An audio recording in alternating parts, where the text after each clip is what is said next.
Halo teman-teman, selamat siang. Perkenalkan, nama saya Rino Gumilar dari Universitas Sugio Pranoto Semarang dengan NIM 15F10006.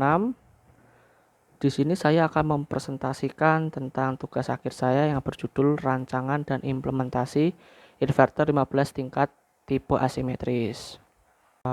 Baiklah, sebelum kita masuk ke isi presentasi, saya akan bacakan dahulu outline presentasi untuk kali ini. Yang pertama ada pendahuluan, metode penelitian, hasil dan pembahasan, dan yang terakhir adalah kesimpulan. Mari kita masuk ke pendahuluan ya teman-teman. Di zaman modern, penggunaan sumber daya terbarukan seperti matahari, udara, angin, dan sumber daya lainnya semakin meningkat. Dalam kehidupan sehari-hari, energi listrik sangat dibutuhkan di sini ya teman-teman. Oleh karena itu, energi matahari digunakan sebagai sumber energi listrik yang ramah lingkungan dan terbarukan. Perangkat yang disebut panel surya atau fotovoltaik atau PV dan konverter diperlukan untuk memanfaatkan energi sumber surya ini, teman-teman. Konverter digunakan sebagai sebagian besar digunakan dalam teknologi terbarukan untuk menghitung beban daya. Output dari panel suryanya sendiri dikenal dengan DC dan output panel surya yang dimaksimalkan oleh MPPT yang dikenal sebagai AC menjadi sumber energi untuk peralatan rumah tangga dan peralatan industri.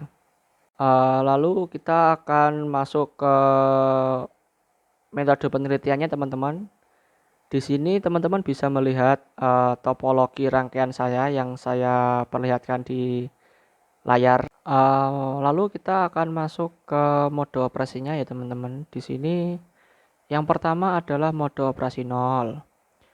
Mode operasi 0 ini tercapai ketika semua switch di tahap A ini dimatikan atau on atau off. Dan tahap B yang S5, S6, S7, S8 ini dibagi menjadi dua kondisi utama. Kondisi pertama dicapai ketika saklar berpasangan S5, S8 di posisi on atau satu atau hidup, sementara saklar S6 dan S7 dimatikan atau kondisi 0. Kondisi kedua untuk mode 0 adalah ketika menukar S6, S7 dengan AC atau 1 dan beralih S5 dan S8 yang menjadi 0.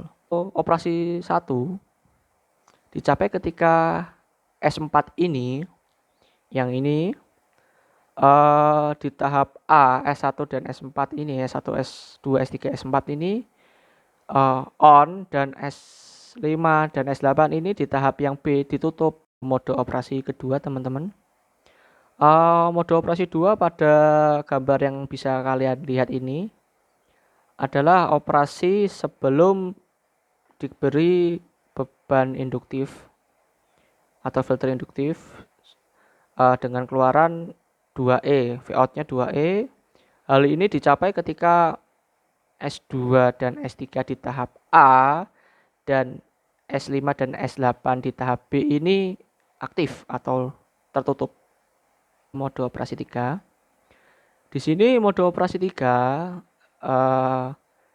akan aktif ketika S4, S3 dan S2 di tahap A ini aktif dan S5 dan S8 ini aktif juga teman-teman di bagian B, dan keluarannya sebelum diberi filter induktif adalah Vout-nya adalah 3E.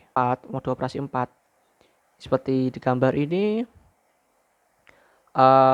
S1 yang aktif aja, lalu seperti tadi S5 dan S8 di bagian B itu akan ditutup atau aktif, dan sebelum diberi beban atau filter induktif volt out-nya adalah 4E teman-teman. Mode kelima Ini yang aktif di bagian A hanya S4 dan S1 teman-teman di bagian A ini. Lalu di bagian B yang aktif adalah S5 dan S8. Lalu keluaran sebelum diberi filter induktif adalah 5E nilainya teman-teman. Ya, mode 6.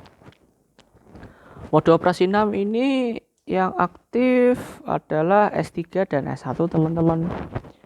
Lalu di bagian B-nya yang aktif masih sama, yaitu S5 dan S8. Untuk keluarnya sendiri, V-out-nya adalah 6E sebelum mendapatkan atau diberi filter induktif. Untuk mode operasi 7 ini yang aktif adalah di bagian A ya teman-teman, itu adalah S4, S3 dan S1 di bagian A nih teman-teman. Lalu di bagian B yang aktif adalah bagian S5 dan S8 di bagian B ini. Lalu outputnya adalah 7E teman-teman di sini. Untuk mode operasi ke-8 dan seterusnya 8, 9, 10, 11, 12, 13 dan 14 itu adalah sebenarnya hampir sama seperti mode 1, 2, 3, 4, 5, 6 dan 7. Hanya yang berbeda di sini adalah di bagian B yang tadinya yang aktif hanya S5 dan S8 sekarang bergantian pasangan, yaitu adalah S6 S7 teman-teman. Setelah itu teman-teman, mari kita masuk ke hasil pembahasan. Hasil dan pembahasan yaitu terdiri dari hasil simulasi, hasil dari simulasi di PESIM, lalu hasil yang ada di realitanya teman-teman. Lalu di bagian pertama teman-teman, ini adalah gambar hasil simulasi dari PESIM yang bisa saya sebutkan adalah input dari SPWM untuk saklar tahap A teman-teman, yang diterjemahkan melalui sirkuit logika, gerbang logika kombinasi dalam menghasilkan output yang teman-teman bisa lihat dari gambar ini. Dari A, B, C, D ini adalah, yang A ini adalah S1, yang B ini adalah S2, yang C ini adalah S3, dan yang D adalah S4 teman-teman. Lalu yang selanjutnya adalah ini hasil modulasi lebar pulsa sinusoidal untuk pembentuk gelombang pembawa A, B, C, D, E, F, G teman-teman. Ini adalah alat purwarupa saya yang saya ajukan menjadi tugas akhir saya. Di sini saya menggunakan IGBT atau Isolate Gate Bipolar Transmission. Lalu saya menggunakan buffer 74HC541. Lalu di sini ada TLP 250. Lalu saya menggunakan SIIR 2111. Lalu satu daya B1212S1W. Dan saya menggunakan PIC +F 4550 teman-teman. Ini adalah hasil dari SPWM yang tadi saya sebutkan, yang A, B, C, dan E, S1, S2, S3, dan S4. Yang atas ini adalah A, S1. Yang merah ini adalah S2. Yang ungu yang ini adalah S3, dan yang kuning adalah S4 teman-teman. Ini adalah hasil dari alat saya yang implementasi saya yang asli.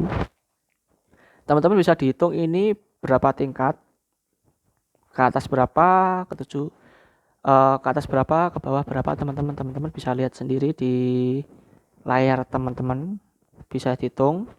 Ini adalah hasil keluaran dari alat saya, tapi ini sebelum terkena atau diberi beban induktif teman-teman. Saya bisa menghasilkan gelombang sinusoidal sesuai keinginan saya. Selanjutnya adalah terakhir, yaitu adalah kesimpulan.